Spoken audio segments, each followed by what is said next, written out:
Hi, my name's Sean Shaler. That's my friend Chris Ford, aka The Objective Geek of YouTube and Twitter. And we literally just got done binging about 7 hours. Was that the runtime? Yep. Take out 6 minutes of credits for each. 6 times 8, 48 minutes. So, that's 6 hours, 10 minutes. That's a lot of credits. Yeah. That's a lot of credits. So, yeah, we just got done binging 6 hours of the Netflix live action Avatar: The Last Airbender series that we've been waiting on for approximately 5 years. Oh my God, yeah. And we thought we would... I'm not going to ask Chris how he was doing because we've been talking to each other all day. You don't need to hear that. We thought we would offer a spoiler-free review this week, and then in coming weeks we'll probably do way more detail and thought-provoking things than you ever cared to hear about it. So I hope you had a chance to watch it, and we're going to offer our spoiler-free thoughts. However you want to lead. I don't know how I want to structure this. How do I want to... I feel like just my hesitancy makes it seem like I didn't like it. But just me saying that makes it seem like I didn't like it. I really liked it. Not a love. I really liked it. That is exactly where I'm at. It was really good. It was not great, but really good is better than a lot of things. So like when I say really good and people instantly like, what? No, it's better than a lot of things. And I enjoyed it. Yeah. I just didn't love it, which is like what I save for the extremes. True. There's not a lot of... I mean, I love a lot of movies. But I wonder why didn't I love it? Chris, I've got my recurring themes of why I didn't love it. Okay. So without giving anything too much away in this episode, because I want people to be able to watch this episode without having seen it all yet. This is a spoiler-free episode. Keep it as spoiler-free as we can. There were some, as we predicted and saw from the trailers, there were some like awkward shots. There's some, and they're kind of recurring things that happen in battles and in interactions between Aang and other people. There's some like awkward close shots that feel kind of cheap. There was some minor character nerfing, I'm going to call it, like nerfing some character up and down. Do you mean nerfing as in nerfing their power or changing their character? Changing their goodness, badness, and how I expect them to grow. Yeah. What on their spectrum they are at this point in time in the story. Those two things I would consider minor. The things I would consider major is there's a couple of things where they added some nuance and like unnecessary dialogue description that made things feel specific that did not need it, and it made them worse because of it. And that I would consider closer to like a major concern. They like made things worse in places that didn't have to be that way. And I think as soon as you watch it, you'll know exactly which ones I'm talking about. Yeah. Those are my qualms. We can talk about good stuff, of course. We're going to talk about a lot of good. Yes, absolutely. There's so much good. I don't want people to think that there's not so much good. There's so much good stuff in here, and not only is there so much good stuff that are adapted, but there's so much good stuff that's new that I think improves. Yeah, not good just because not it's sound here. sacrilegious, but I think improves the story. That's just the things why I didn't love it, and those are probably the only bad things that I'm going to mention in this episode, I think. Yeah. I think I figured out the reasons why I don't love it. Like, and I was trying to think, like, did I love, when I first watched book 1 of Avatar, did I love book 1? Or am I just retroactively thinking I love book 1? No, I loved book 1 of Avatar. I did, but because I binged them all together, so I have a singular nostalgia. Yeah. If you told me you didn't love book 1 in its time, after you're done, I could have been like, oh, I get it. But yeah. No, so, like, I loved book 1. Then I watched book 2. Something happened in book 2 where I was like, oh, this show is... Not only do I love this show, but this show is freaking amazing. And then book 3 was like, oh, holy crap, this is like one of the best shows of all time. And then after probably my 5th rewatch of Avatar, I was like, oh, this is the best show of all time. Not even the best cartoon, this is the best show of all time that I've ever seen. And so I did love book 1 of Avatar: Last Airbender, the OG, but I can't say that I loved this. And I think I'm starting to figure out, maybe, granted just watched it, what what kept me from loving it. There's a few things, and some things, a few differences. The first is the action. The bending looks absolutely great in this show. I have no qualms against the bending at all. And I would say this: the first couple action scenes in the first couple episodes were really great. But then I don't know. There's a certain element that was missing, and I think it goes back to how like Mike and Brian did those episodes. Like the way they directed action was they would do it themselves. Send the video, send it off to the animators, be like, hey, copy this. Like everything was so intricate and detailed and flowed and stuff. And I feel like there wasn't as much of that here. The action was like more bombastic in a way. It was yeah, I mean it was a little more bombastic in a way of in the live action show. While in the animated show, it was very personal. But the action's fine in here. Like I said, the first couple episodes, I thought the action was great. I was like, oh, this is what we're in store for. And then after like episode 2, never got back to that. Never hit that high again. Yeah, so I think the action was a little, like, it might be an animation thing. And granted, they have a limited budget. And so I get if you can't have the same action as in the show.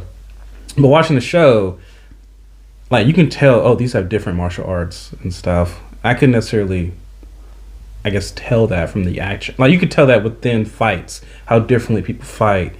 I feel like Aang and Zuko didn't really have a great fight. And, like, in book 1, they have, like, 5 fights. Their one fight that they had wasn't that good. That was one of my last favorite, where they're, like, fighting through the clothes racks in Omashu. Yeah. And it was weird. Yeah. Also, there's a lot of slow motion in the fights, which again is probably budgetary things, but it's very halting. Like in the show, in the animated series, everything's smooth and it has like nice, good like rhythm to it. Here it felt very choppy, even at the best moments to me, which I lumped into that. Like when I'm talking about some sort of weird shooting and direction choices in small spaces, that was one of them. That's part of that for me. Yeah. So the other thing, and this might not be able to be helped, is that there's a certain levity in the cartoon, and maybe that people say that won't be able to translate. Like directors might say like, oh, we can't translate that over to live action, and maybe they're right, but I don't know, I'd like to see it tried, I guess. But then again, on the bright side, they do show war. Which that's a huge, I think, benefit to it. Like, war is kind of happening in the background of Avatar Book 1. Like, we know war, especially in Book 1. Book 2 gets more into war, because, like, Zuko goes and visits the family and stuff. They see, like, oh, this is what happens with war. Like, they talk to that general, and Aang is, like, guilted into it and stuff. But here, the backdrop of war is very prominent, and so maybe they couldn't balance the humor with that. I did laugh out loud at one scene, Unexpectedly. There's a little bit of chuckles here and there, but there's a certain levity that I think was missing. Also, I think there's some lore things that bother me with not even lore per se. There is one lore thing about elemental things, but I don't know. And then spirit thingies about spirit hybrids, and that might be a little bit awesome. That was on my major end. When I'm talking about my major concerns, those changes that felt unnecessary. Yeah, but all they needed was just a little different lingo. Like they just needed a little more polish on their idea. I forgot the point I was trying to make. Oh my gosh, now I can't remember. I was talking about experiences and changes and stuff. I don't know, it'll come back to me. Well, let's talk about, that was mostly like critical things. Let's go to some positives, because there's plenty of those. Yeah, what characters you think were done very, very well?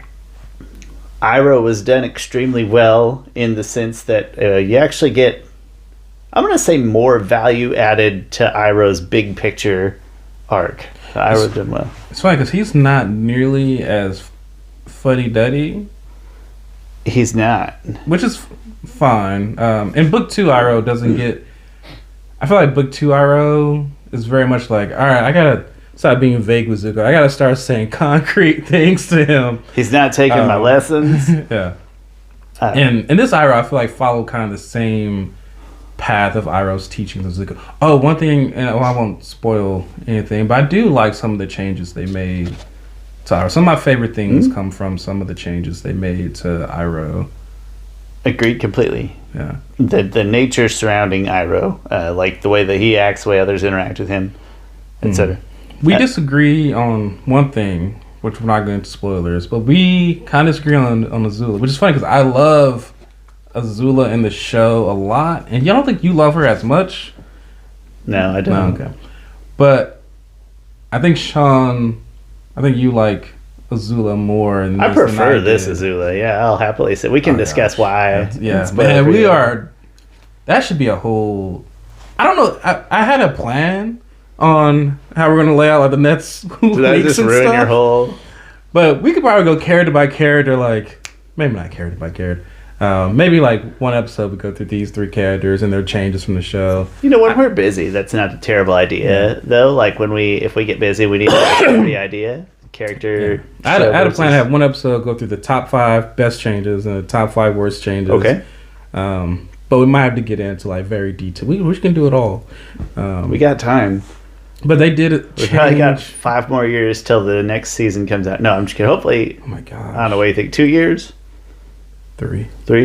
Yeah. It'll take them a while, probably 2 weeks to green light, 2 to 4 weeks to green light in season 2 if it's successful. Based on this one, which I think it would be. And then you got to think about that's a nice compliment we can give in general. Is that I think people are going to watch this and they're going to like it a lot. Yeah, like I wonder how. I'm very curious to know if people who love One Piece and love Avatar and watch both, how they feel the differences. Like if they watch the anime of One Piece and they've watched like which adaptation do they think is better? Very curious to know that. Yeah, it'd be an interesting question. Won't be me because I'm not watching One Piece. Other characters I thought I don't know that was like done well or whatever, but I'm gonna say that the closest to the animated series, like the closest to source material, I feel like Katara's was very pretty much 1-to-1. Yeah, except something that I think is an improvement, which I was surprised about. That I think I know what you're referencing. Yeah, I think Katara was actually done. She was done great in both. But yeah, I think her changes here is actually improvement for Katara. I think it ups her another level. They reduced some things that probably weren't super necessary in the animated show, and I like that they're in it's kind of a reduced form here. Yeah, I think it's a good thing. And so I think those are my 2 favorites. Yeah, overarching though, and we haven't talked about this yet, is that the show does have a theme of making people look better, taking away some of their faults, and it does that with like every character except for I read this one time. That's nerfing those extremes though. I guess it's really, really softening the edges on those characters. I would say that's not a minor or a major. That lives somewhere in between. I think I'm fine with that because to me it's definitely not minor. I didn't mind the Sokka's not Setsuna. It's fine. I did mind that Sokka's not outwardly funny. Sokka's sense of humor in this isn't really a sense of humor. And that's the levity. Yeah, he's just a teenager. The story, I think, did need someone who was that character or comic relief, and there was none of that in this show. He could have brought a hair more there, but it wasn't. I think you're right. I think comic relief is important, and I think this was missing it a little bit. Just a hair of that balance, yeah. Like Zhao was the funniest person in the show, and unintentionally, that's not a good thing. True. So I think people will miss that. The show's not nearly as light or funny, but it's a different adaptation. You know, there's good and bad with that.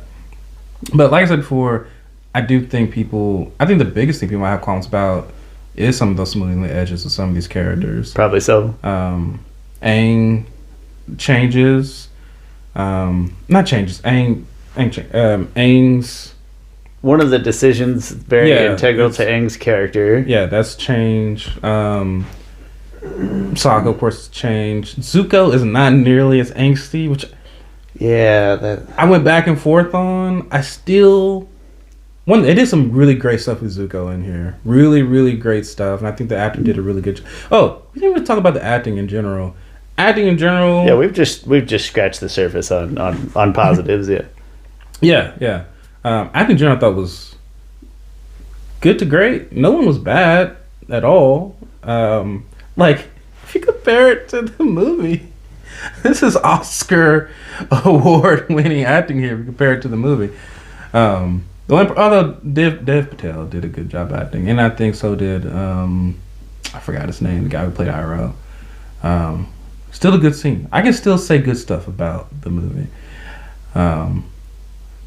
But acting, I'll say good to great. That's fine. I think there were certain scenes with awkward first episode dialogue that in the first episode I was a little worried about acting, but it was mostly like just sort of strangely delivered exhibition-y dialogue that then I didn't really see again. I totally forgot. So I would say that means that the acting is at least good, if not better. Yeah. And I don't know if there's a standout performer or else. Zuko's and Iroh's hit me the hardest. I don't remember those actors' names. Those guys hit me the hardest with their acting. His name is Dallas Liu and Paul. I can't pronounce his last name. I don't know that means they were. Dallas Liu is the Zuko actor. Yeah. But probably those two were probably the standouts. I think everyone was really good. Like it's a task to adapt these beloved characters. It's definitely a task. My other positives, which one that we already alluded to just from the trailers, was we liked these big panoramic shots that just you can't replicate doing them well in live action. Like nothing in animation can quite create that same picture. I think you're absolutely right. Like when they go to Omashu or they go to the capital city of the North Water Tribe, in the show it looks great, but in live action I'm like, oh, like it's more breathtakingly of a scene because it feels real. Because it's well done. I guess it could also feel like trash just as easy, but no, it feels great. This show seems expensive. It is the greatest compliment you can give a show. And then within that, I consider this like a sub bullet of that. Is there's things about animation where, like in the animated series, stuff always just has a certain tone to it. Like when you go to Kyoshi Island, it doesn't. What we saw here of Kyoshi Island and like the little town, the little village there, felt much more real in a good way to me. Like it felt like a very dynamically different and diverse environment than like what you might take from the show version. Yeah, the show's like everything has 25 people live here. Tone and stuff in the show, or the little village in the woods, like it was like a destitute village in a way that the animated series just can't quite portray. So I said before, this is a great adaptation, and part of adapting is knowing when to take things, when to pull things from different places, where to put them at. And I had no issue with the switching out, the changes, and the combining of episodes that they made here. I thought they made a lot of great choices. They added like 3 episodes into one, which I thought was done well. Like they added like Jet and the Mechanist, or the Northern Air Temple, and King of Amashu, like all into one episode. It was a pretty decent episode. It kind of turned into 2 episodes, and the first part of it I really liked, but the second episode I wasn't quite, and it was more about the King of Omashu stuff. But Boomy. Boomy might be the worst. He's kind of a negative for me. Is that whole Boomy himself and that whole scene, that whole little mini arc. Yeah, granted, I think it was done in service to Aang's character. Yeah, that's fair. And it's even then just a relative bad, not an actual bad, I don't think. Yeah, it's one of those things that like am I down on this because it's not like the original, or because it's bad writing? It's not bad writing at all. Like, it makes sense why he would be like that.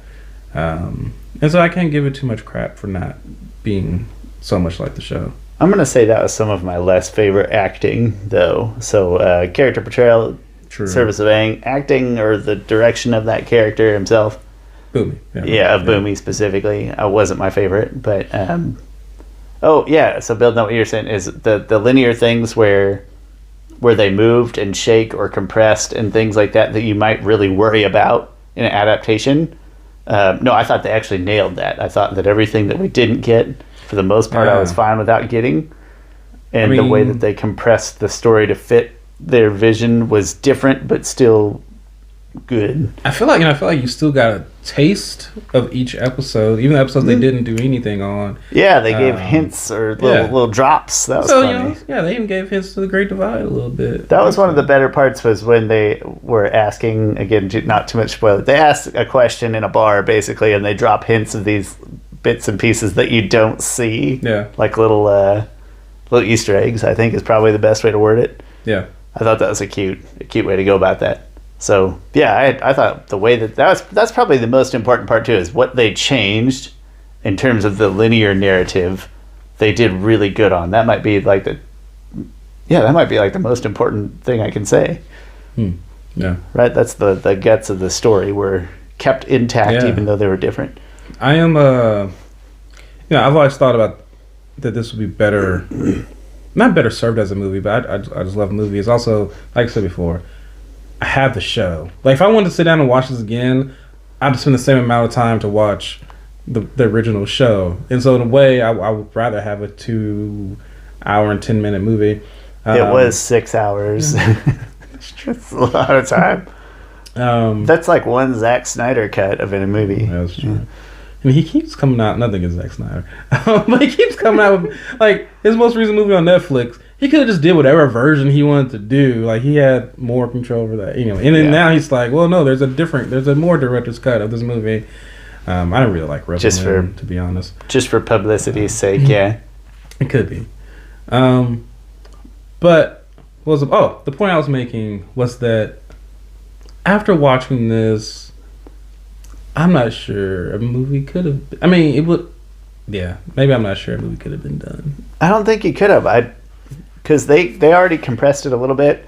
I think you could have compressed the episode 4, which is the Boomy episode, and you could have compressed episode 7, which is Northern Modern Tribe Part 2. But even then, you're still looking at 3.5 hours of. And the thing is that one thing I thought was. Another thing that I think kept this from a love for me is I think there could have been more interaction between some of the characters to really build that rapport between them. Because there was a point in the show where there just wasn't a lot of that.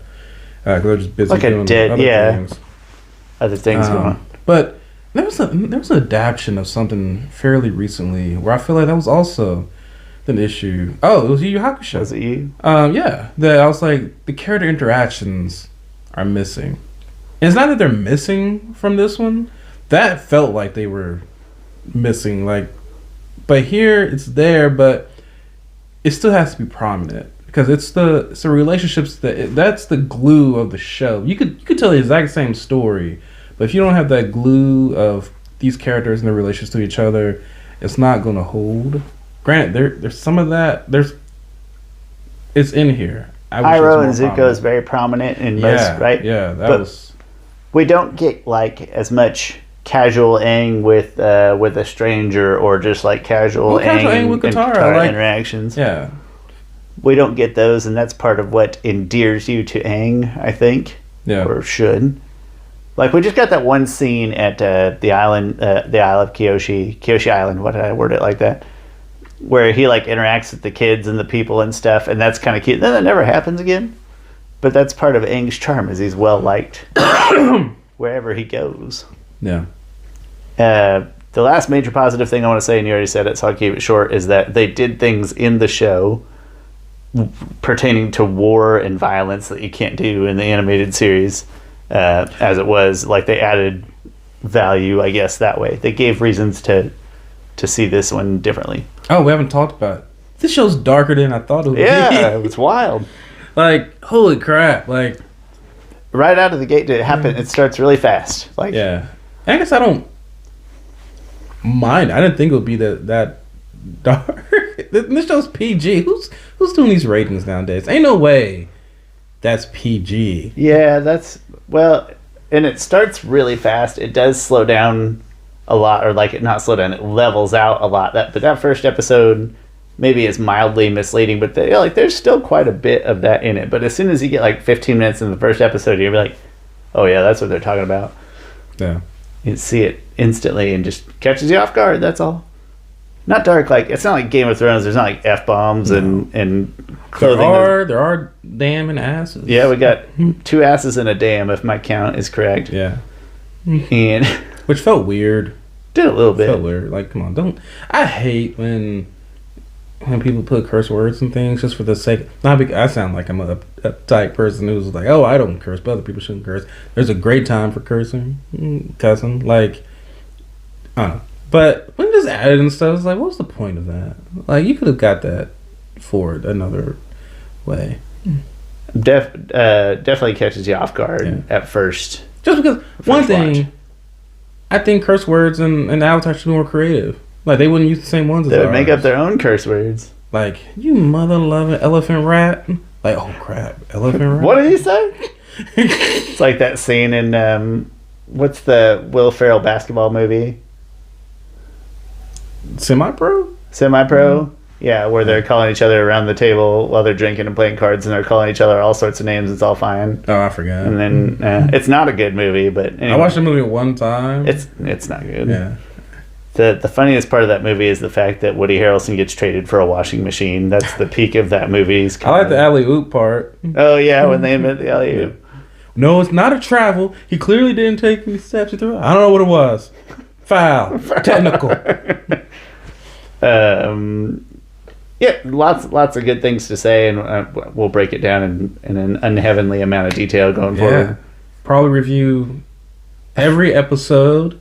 We'll do a spoiler review, overarching spoiler review, and then review every episode by itself.